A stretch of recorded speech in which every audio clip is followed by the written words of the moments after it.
That's kind of how it is when you're studying an individual text. What is the flow coming? What is the flow going? And your interpretation should match that flow.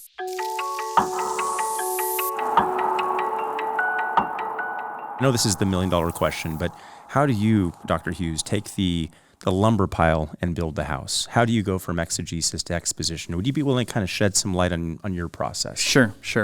The first thing I do is I create what is called a text flow diagram.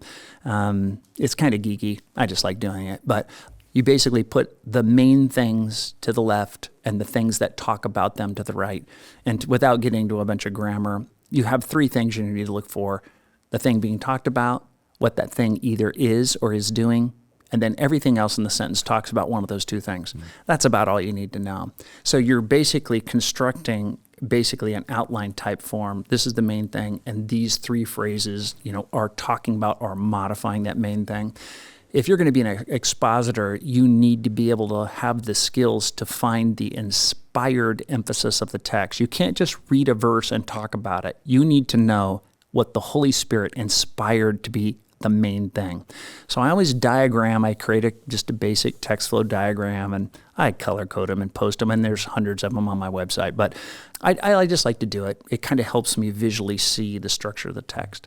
Then I create an outline from the inspired structure of the text. That then gives me a framework in which to put all my information in the process of exegesis, or studying the passage, word studies, cross-references, developing the doctrine, illustrations, reading commentaries, quotes, whatever. Mm-hmm. If you do it that way, once you create an outline that submits to the inspired structure of the text, then any ideas you have, any interpretations you have, any intel from scholarly resources, you can put it into the correct location. Mm-hmm. So this saves you probably about 70% of the time. A lot of guys who are inexperienced, a lot of times they just study a passage and they just collect data, and they just have this huge exegetical lumber pile. And I say it's like taking all the materials that it needs for a house and just piling them up there. It would be a nightmare to have to unscramble that and say, okay, let's get all the windows over here and get the electrical over here and the plumbing over here and the wood over here and the plaster and the carpeting. It's a nightmare. But if you start out that way, it takes so long to try and sort everything out that you're not going to have enough time to make it clear, to make sure it's applied, to illustrate it, to preach the gospel.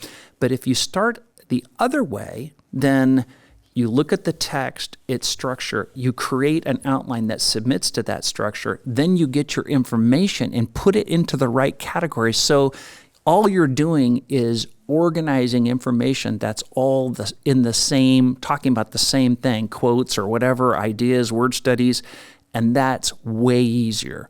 So you'll work through that. And in my normal sermon, I probably do maybe 5 to 7 times I'm going through it. I kind of outline it.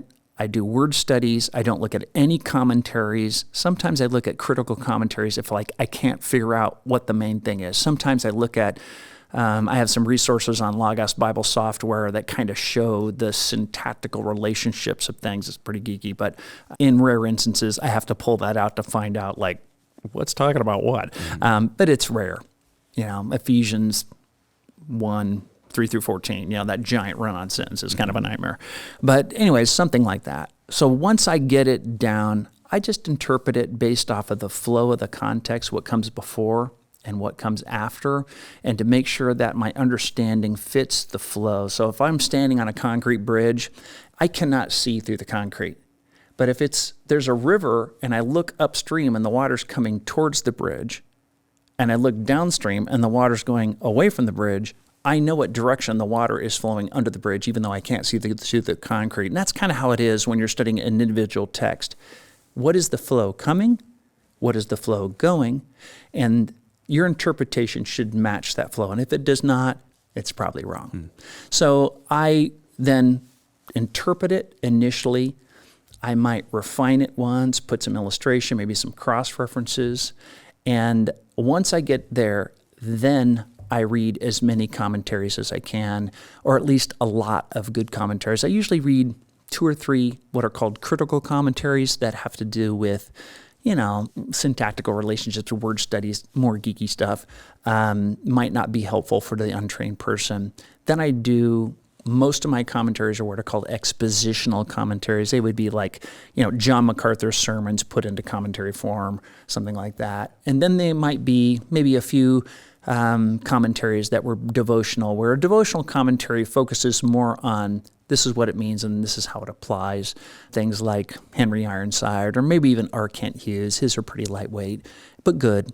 So I'll look at that. And as I'm reading the commentaries, a lot of times I'm going, oh, they got it right, or whatever. Or sometimes they go, wow, they saw something I missed. Or rarely I'll say, wow, everybody says something different than me.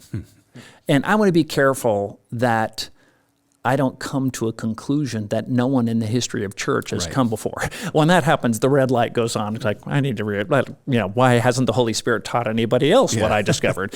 And so sometimes I have to modify my interpretation a little, sometimes a lot. But oftentimes I realize if I stick to the flow of the context, I see things and I get it right. And I find clarification and affirmation from other scholarly resources that help me when I go up into the pulpit to preach with passion and authority, because I know what the text says. Yeah. I know what it means. I know other godly men have arrived at the same conclusion. And so that's kind of the basic process I go through.